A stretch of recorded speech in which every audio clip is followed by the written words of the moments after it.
My daughter was not identified until Thursday the 10th, and the only thing that identified her at all was her charm bracelet.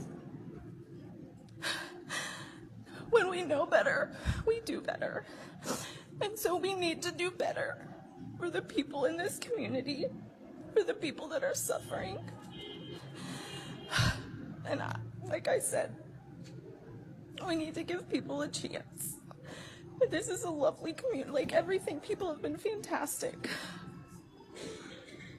But I don't think the sirens by themselves will be helpful. Like I said, people will stop listening to them. But the sensor, when it gets to a certain level, and then the sirens go off, and then people know it's time. Like, this is serious. It's not just a, oh, it's gonna rain, yay, kind of thing. I think that's my suggestion as someone that's living through a nightmare. Nobody came. No resources. Nobody came. No fire, no EMS, Nobody came. no sheriff. Nobody came for us. Nobody. That's unacceptable. It's millions of dollars that come from all over the place getting donated. Where in the hell's that going? It ain't going to the volunteers, I mean, where?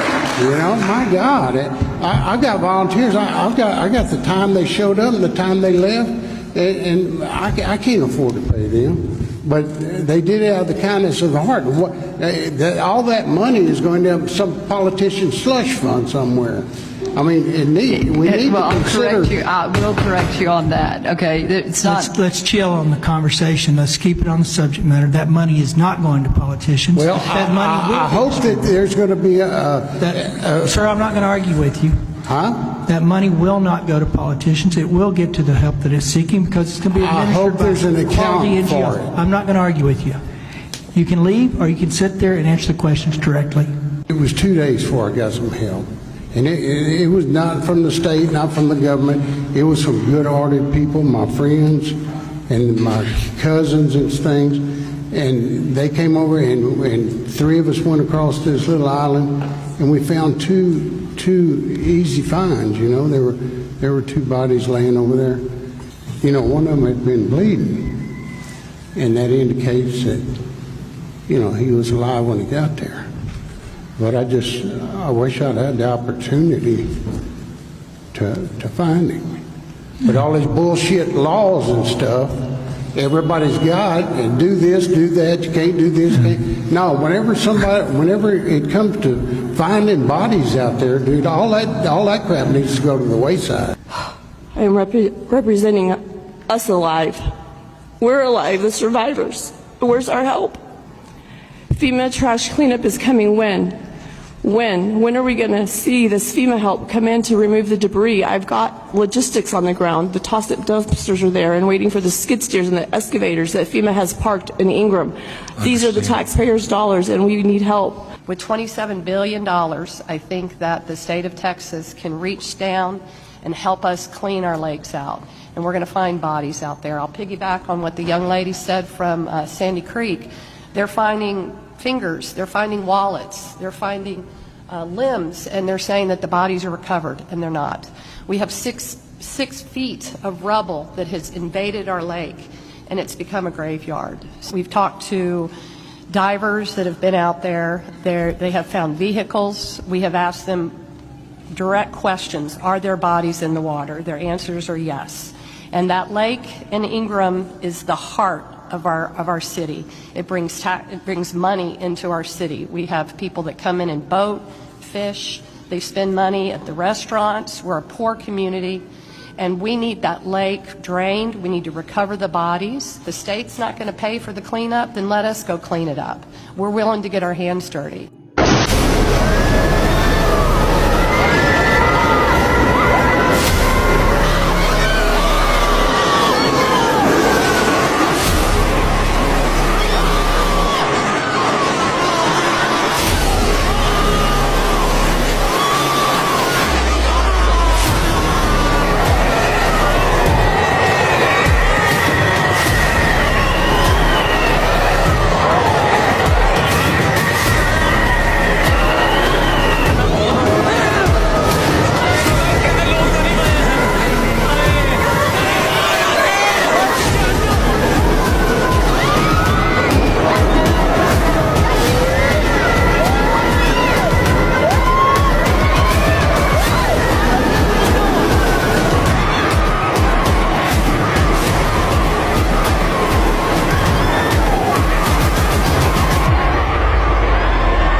It's all gone.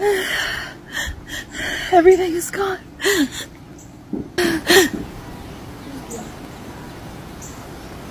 The pool, the brewery, the bar. Amadou's house is effed. This one is no better.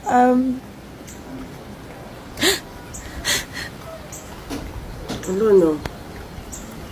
Huh? No. Everyone's alive.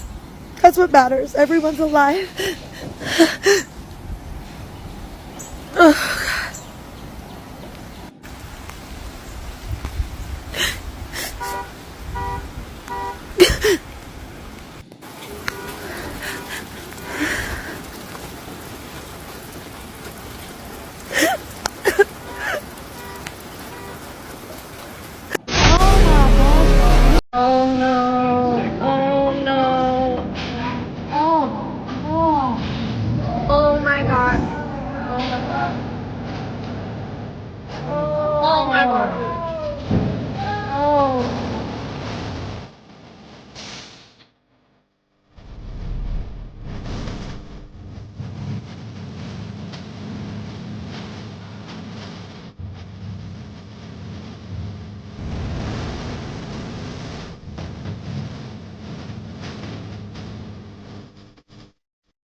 Hello everyone, and welcome to Global Gist BJ. How are you doing? I hope you're doing very fine, right?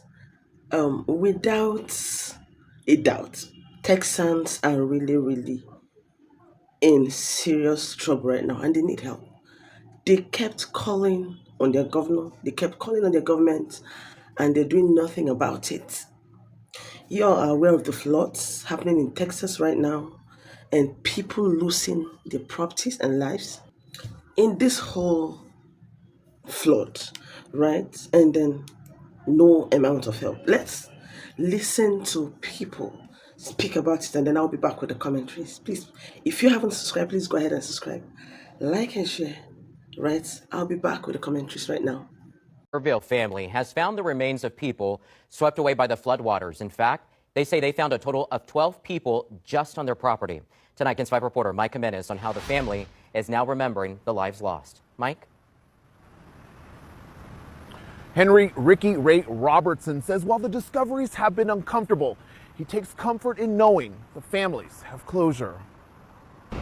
I think in 3 days they found 7. And we were just kind of, wow, this is crazy. Ricky Ray Robertson's mother owns a 15-acre property that runs along both sides of the Guadalupe River near the dam at Nimitz Lake. Robertson says during the first week of searching, 7 bodies were recovered from the property. Days later, another 3, and then 2 more, bringing the total to 12. We just know that there were 4 children and the rest were adults. To remember them, Robertson, along with artist Roberto Marquez, who created the Crosses Memorial at Nimitz Lake, have erected crosses in front of the property. God saw fit to let them be found on our property. For each person recovered, he still needs to add 1 more. While Robertson says he doesn't know their names, he wants them to be remembered, not just as a number. They're not just crosses, they're faces of husbands, wives, fathers, mothers, brothers, sisters, children. While the wooden crosses are temporary, Robertson says he eventually wants to create a permanent memorial. In fact, when the waters go down, we're talking about doing a metal cross in the rock that will not wash away with the names of every victim. Robertson says the individuals found on his property have brought the tragedy closer to his home and heart, and takes comfort in knowing their families will have some closure and can start the healing process. You can't change it, so all you can do is mourn with them, and let them know we'll never forget them either. Mike Jimenez, KINS 5. Hello, Americans. I'm Linda, and I want to talk about the aftermath of the horrific floods in Texas. As of now, 7 p.m. on July 7th, over 100 people are confirmed dead. Others are still missing. Texas Republican Senator Ted Cruz said, quote, Heidi and I continue to lift up in prayer the families of the victims. It is imperative that all Texans heed the warnings and guidance of law enforcement. unquote. Democratic Senator Joaquin Castro said the priority is to find and save people. Then, quote, we have to figure out how in the future we make sure it doesn't happen again, unquote. Meanwhile, Mexicans are racing across the border to help. Volunteer firefighters from Acuña, Mexico are assisting rescue and recovery teams. Mexicans. You know, those brown-skinned people who speak with accents, the ones Republicans and the Trump administration want to round up and purge from our country. Yeah, those guys. Fortunately for the United States, Mexicans see beyond the wall we built to keep them out. They see people in crisis. They don't see Anglos, they don't see Americans, they see human beings. How different they are from the people on this side of the border. We see people who look like them and want them out of our country. We see people who look like them and allow masked men to drag them into unmarked cars and disappear. We see people who look like them and separate them from their families. We see people who look like them and build concentration camps to put them in cages. We see people who look like them and deny their very humanity. Christians, pay attention. Mexicans rushed across the border into a land that sees them as the enemy to help. This is what it looks like to have compassion. This is what it looks like to love your neighbor. This is what it looks like to live out Matthew 25. I would encourage, dare even, the Republicans and MAGA to look upon what is happening, to open their hearts, to feel shame at the way they are treating the brothers of the very people who rush to our side. But to be honest, I don't really want them to look too closely at the rescuers. If they did, I'm afraid someone would call ICE. To Mexico and her people, muchas gracias. Los amamos. My name is Melanie Strong, and I'm a resident of Travis County. I'm a general contractor and realtor by trade, and I'm going to give you a brief timeline of my experience as a neighborhood leader and a community liaison. I've used my background in construction and my leadership skills in the specific area of Sandy Creek at the end of Windy Valley Road to help the residents clear the property of debris, manage volunteers and heavy equipment, and help them sift through the destruction and try to find any personal belongings. As well as I've personally brought in shipping containers, tents, and security to protect against looting. In the evening of the 8th, 3 days after the flood, I was disturbed to see a woman, Auburn Gallagher, a 25-year resident of Sandy Creek, pleading for help on social media. This area of Travis County is only 20 minutes away from where I live, and after doing some digging and making a few calls to the only two people I knew in that area, one of which lives on Nameless Road that leads to Windy Valley, and the other one lives on Windy Valley. Both of them had the same thing to say, and that was that nobody came. They were left in the dark, and they did not have resources to dig themselves out. I woke up my significant other, who is a lieutenant in the Capital Region of Austin for DPS, and I told him that we needed to go and see for ourselves. I asked him if he had gotten any emails or phone calls requesting assistance, as he would have been one of the first ones to receive that request, and his answer was no. He refreshed his email again, and there was nothing requested from Travis County. We drove out to Nameless Road and came to a bridge that was out. We watched several vehicles drive over it, even though it was coned off. Once we backtracked and drove through Treviso, and we came upon a single sheriff's deputy who was posted near the other side of the bridge. He was the only deputy stationed for that entire area. We pulled in and asked him what happened the night of the flood because we had been told that no one came.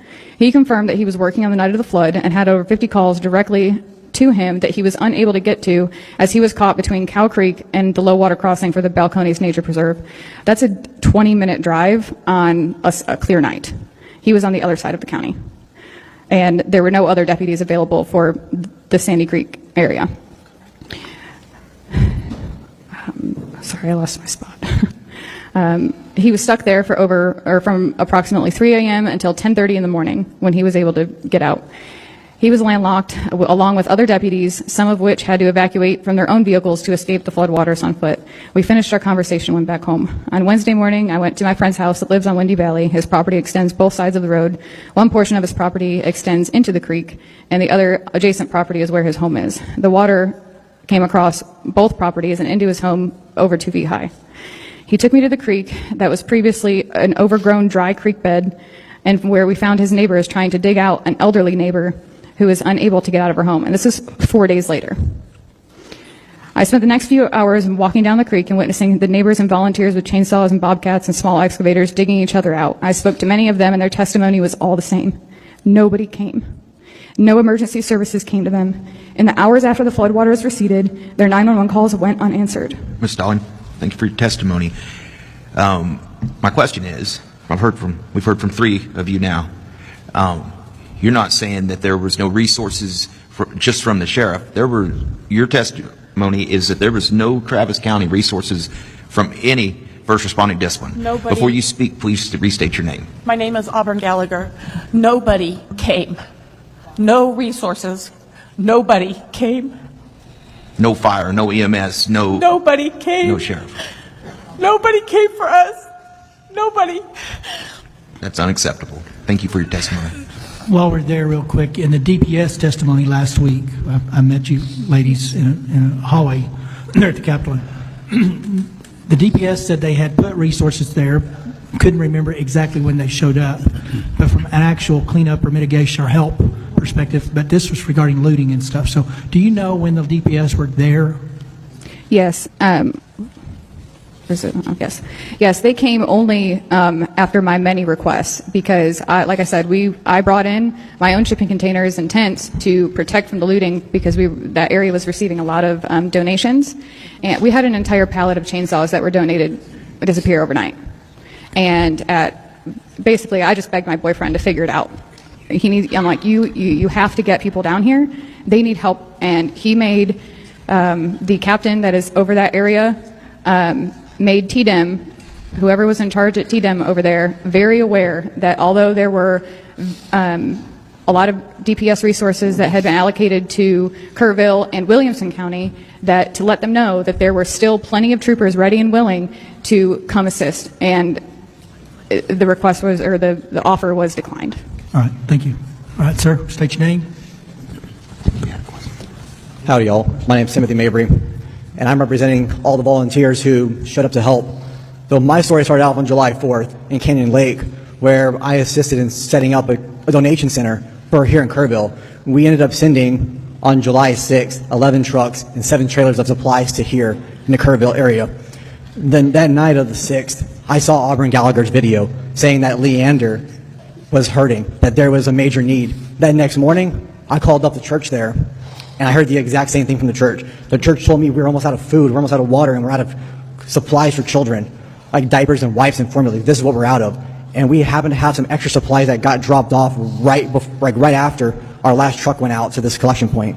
So I loaded up a U-Haul, and I drove it and I had my wife drive my truck, and a few other volunteers. We drove it up to Leander, and what I saw was horrendous. HEB had just shown up, and there was a Travis County emergency manager on site.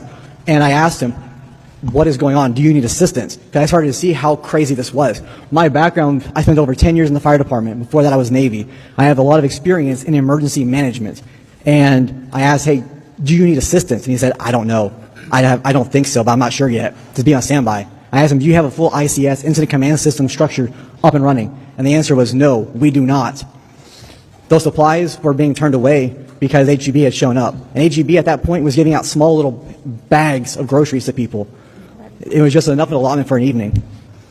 I then went up to Ms. Gallagher's house afterwards, and I got to see the devastation firsthand on Windy Valley, where multiple homes were completely devastated, and the loss of life, it's heart-wrenching. Out of 2 properties, 6 people did not make it, 1 did. And to hear their stories is heart-wrenching, what happened on that street, and then getting turned away. I made a phone call to a friend who does global disaster recovery, and I told him the situation, and I requested a FEMA command trailer to show up to that site. The next morning, that Tuesday morning of the 8th, a FEMA command trailer showed up to this site before an emergency management was fully set up for an incident command system. The fire chief of the Travis County ESD-1 rejected that trailer, and they were going to use this little schoolhouse. But there was still assets that were being needed. People were getting turned away, and the community effort was there. It was not the government. It was not the state doing the cleanup. It was not the government helping. It was citizens. It was Texans helping Texans who are doing the work and are still doing majority of the work. It was after many cries and pleas for help and coordination with myself and many others of why resources in the state finally acknowledged what was going on there. And there is still a major need today. I see my time is up, so I yield. Thank you for that. I have read story after story of people affected by the Texas floods, but I read one this morning that completely wrecked me. I legit have cried all day long, and I don't know what I need to do to get this weight off my chest. I don't know if I need to post and tell their story and spread it. I don't know if I need to just keep praying for them. I don't know what I can do, but I cannot keep this weight Or maybe it's supposed to be there. Maybe we're supposed to bear the burden of all the moms who have lost their children. In the article, it starts out by stating that this home that was on the river, one, is on stilts. It was built to withstand pretty much a 100-year flood plan. It was concrete pillars. It was sturdy. It was not some 100-year-old shack on the river. What happened was pretty much they were woken up by things sounding like they were hitting the roof, hitting the siding, things like that. And the way that they were trying to register what was happening was, oh, I hope it's not still raining tomorrow so that we can go for a run or, you know, enjoy 4th of July festivities. That's what's going through their mind of how severe the rain and the flooding is. One of the men were having to hold the sliding glass door shut so that water wouldn't pile in. And then the mother has her 4-year-old. This is so sad. The mother has her 4-year-old on the island, kitchen island, and her 20-month-old. And they were trying to think of ways of how they can get the children up as high as they can because there's no one that can rescue them. They called 911 and they said they didn't know if they could get to them. And so one person's holding the glass. I need to get myself together. Water is coming in. No one knew that the house was going to be literally ripped to shreds within 10 to 15 seconds. Or obviously the dad would have been holding the children. Or obviously the uncle, I believe, who was in the Coast Guard for 4 years would have been the one to hold the children. Oh my gosh. The house just splits apart and the mother is wiped away with her 4-year-old and her 20-month-old, right? She was holding on to the 4-year-old, which is her daughter, Rosemary, and she's holding on to her son, 20-month-old, which is Clay. And she said that he gets wiped away. She still has her 4-year-old. She said she knew in that moment, once he was wiped away, that he was dead. She was able to climb up a tree with her 4-year-old. The thing that gets me is when her 20-month-old was literally ripped out of her arms. She did not let go of him, ripped out of her arms by the currents, debris, whatever it may have been. She couldn't just let go and go with him because she had to think about her 4-year-old. Like, she didn't even have the option to just let the water take her because she had her other baby. And she legit had to hold on. I cannot, you guys. She had to hold on with her 4-year-old in a tree for I don't even know how long. Her husband and them end up making it and rescuing her and the 4-year-old Rosemary. But they call 911 and let them know that their son Clay is missing, a 20-month-old. The part that got me was they get the mom and Rosemary to the bank. They're safe. But the father gets a call that they did find a 20-month-old that matched Clay's description. So the dad had to go down to the morgue with a couple of the family members. And in the article it says that when he got to the morgue, he identified him, brushed his blonde hair back, put his hand on his chest and said, "That's my boy." And these floods are not just, oh, they wiped away homes on a river. No, they legit came and ripped homes off concrete pillars up to 30 feet high with family and children in them.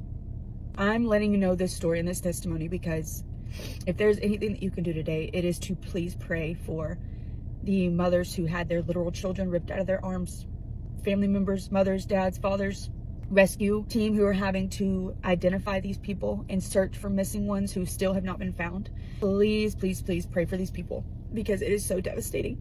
I could not imagine being a mother, having one of her children ripped out of her arms, but not being able to go after them because you have another child that you have to keep safe. All that to say, I am weeping for the mother who could not save her son. Today, not very far from where I am, they found a 9-month-old who didn't make it, who didn't survive the flood. They found the baby not far from here. There's a campground right here. We're in Kirk County, Texas. You can see first responders. It's so hard for them every day, but you see them gathering together and praying with a big cross. You can always tell when they've found someone because they close down the road. It seems like the only time they close down the road when they take the person away. And we've seen hearses today, and it's just terrible. I mean, there's still somewhere around 160 people missing. You know, you just think about the first responders and how hard this is on them, especially when it's a child or a 9-month-old. I talked to one woman today who was telling me how she saw an entire family that was taken away by the water. So things are still very raw out here, and just thinking of everybody involved. You know, when we think about our governor and we think about the responsibility of the governor and what he's supposed to be doing for us, he's supposed to lead us. Right now, we saw the devastation that happened in Kirk County. We know that we have a safety issue on our rivers that took lives. And in leading our state in this building, by calling a special session, the only thing that we should be talking about right now are those families, both those that were lost and those that still remain with the pain. I really wish that I had a governor that led with honor and grace and respect for these families, that we could come into a special session and deal with one thing and one thing alone, and that's just those families. Governor Abbott should be putting families first, dealing with the floods first, not politics, not redistricting, not bathroom bills, none of the red meat. Put it away, get serious, respect the families, Governor Abbott. Do the right thing for them. And Texans, you all that are watching, this is the governor that we elected. We deserve better. Texas deserves better. You deserve better. The families deserve better. We finally got an answer to one of the biggest questions surrounding the July 4th Hill Country flood. Why didn't Kerr County warn its residents and visitors that a flood was imminent? Hey there, I'm Brandy. I'm a journalist in Texas, and here's what we know. Dub Thomas, the Kerr County emergency manager, testified that he was out sick June 2nd and 3rd and would have been on July 4th as well. I was awakened around 5:30 a.m. on July the 4th by my wife following a call from the City of Kerrville EMC, Jeremy Hughes, requesting that I mobilize. I reported immediately to the sheriff's office. There was no visible flooding on my drive into the office, but it quickly became clear that the situation was escalating. Thomas tried to blame the National Weather Service, saying that the 1 a.m. flash flood warning wasn't strong enough language and that Kerr County wasn't included in the flash flood emergency specifically until 4 a.m., which is true, but by his own testimony, he was still in bed until 5:30 in the morning. And he wasn't the only one under pressure today. Here's what Lieutenant Governor Dan Patrick had to say to Kerr County Judge Rob Kelly. I don't know where you were on day one on July 4th, but you should have been here. You should have been here directing that response. That's your responsibility. This was all part of a legislative hearing that was happening in Kerrville today, which is part of that special session priority to figure out how to prevent this kind of loss of life if and when the Hill Country floods again. If you want the full quotes, the receipts, context, I got you. Articles are here. Kerrville family has found the remains of people swept away by the floodwaters. In fact, they say they found a total of 12 people just on their property. Tonight, KENS 5 reporter Mike Jimenez on how the family is now remembering the lives lost. Mike? Henry Ricky Ray Robertson says while the discoveries have been uncomfortable, he takes comfort in knowing the families have closure. I think in 3 days they found 7. And we were just kind of, wow, this is crazy. Ricky Ray Robertson's mother owns a 15-acre property that runs along both sides of the Guadalupe River near the dam at Nimitz Lake. Robertson says during the first week of searching, 7 bodies were recovered from the property. Days later, another 3, and then 2 more, bringing the total to 12. We just know that there were 4 children and the rest were adults. To remember them, Robertson, along with artist Roberto Marquez, who created the Crosses Memorial at Nimitz Lake, have erected crosses in front of the property. God saw fit to let them be found on our property. For each person recovered. He still needs to add 1 more. While Robertson says he doesn't know their names, he wants them to be remembered, not just as a number. They're not just crosses, they're faces of husbands, wives, fathers, mothers, brothers, sisters, children. While the wooden crosses are temporary, Robertson says he eventually wants to create a permanent memorial. In fact, when the waters go down, we're talking about doing a metal cross in the rock that will not wash away with the names of every victim. Robertson says the individuals found on his property have brought the tragedy closer to his home and heart, and takes comfort in knowing their families will have some closure and can start the healing process. You can't change it, so all you can do is mourn with them, and let them know we'll never forget them either. Mike Jimenez, KENS 5.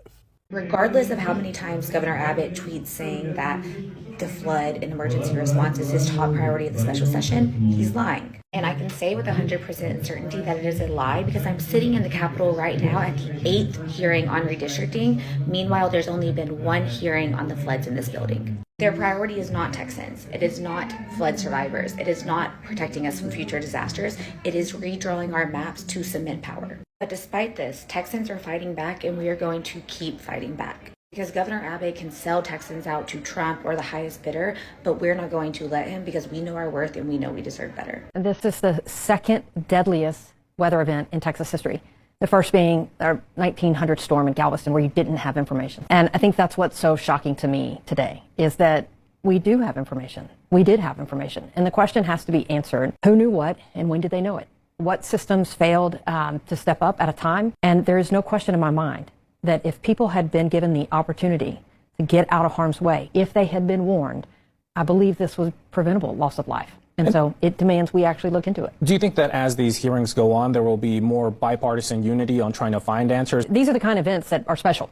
When you talk about the governor calling a special session, this is why we should be here. If we can't coalesce and come together in a bipartisan way to respond to a tragedy of which we can implement policy changes to prevent the loss of life in the future and ensure that the right folks are in the right position with the right information and willing to do the job, then this is what we're here for. And so I fully expect that it is an overwhelming bipartisan response to not only do what we can in the next 30 days, but I hope going into the next session to be even more robust in what we can do with regard to extreme weather and the needs of Texas.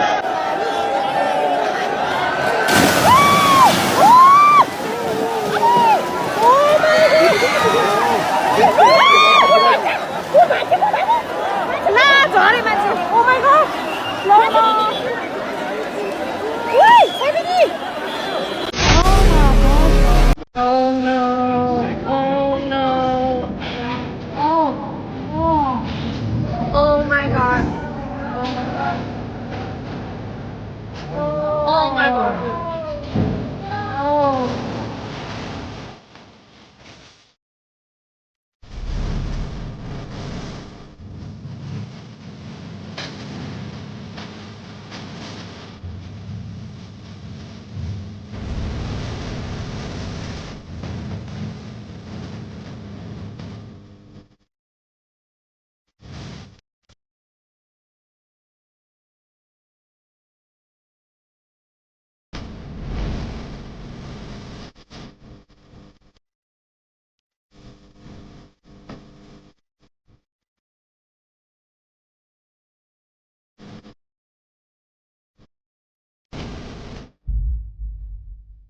Yes, I also feel a whole lot should be done, right? Instead of actually focusing on politics, Governor Abbott should actually look for help those victims, and at least a lot of them are going through grief. Like over 100 families lost people, lost their businesses, lost buildings and properties, and the least he could actually do for them is to actually right now find solutions to that thing not even occurring again. But all he kept doing is politics, politics, politics. And honestly, we're watching him from here and we're feeling it because people in Texas are mostly people of color. To be honest, this thing is looking like racism. Because how do you even explain this? People are dying, people are losing properties, a lot of things are happening, and they pay no attention to it. People are crying out, protests are going on. Come on, this is crazy. This is crazy. Honestly, I would say that people of colors are actually not getting justice in America, to be honest. And probably they feel these people will not vote for them. In my own opinion, I'm not saying that is what it is, but that's what I feel. But I don't know what you feel. I'd like to see it in the comment section. Please do not forget to like, do not forget to share and subscribe to this channel. Alright, Global Gist with DJ. I'll be right back. Bye guys, and have a great day.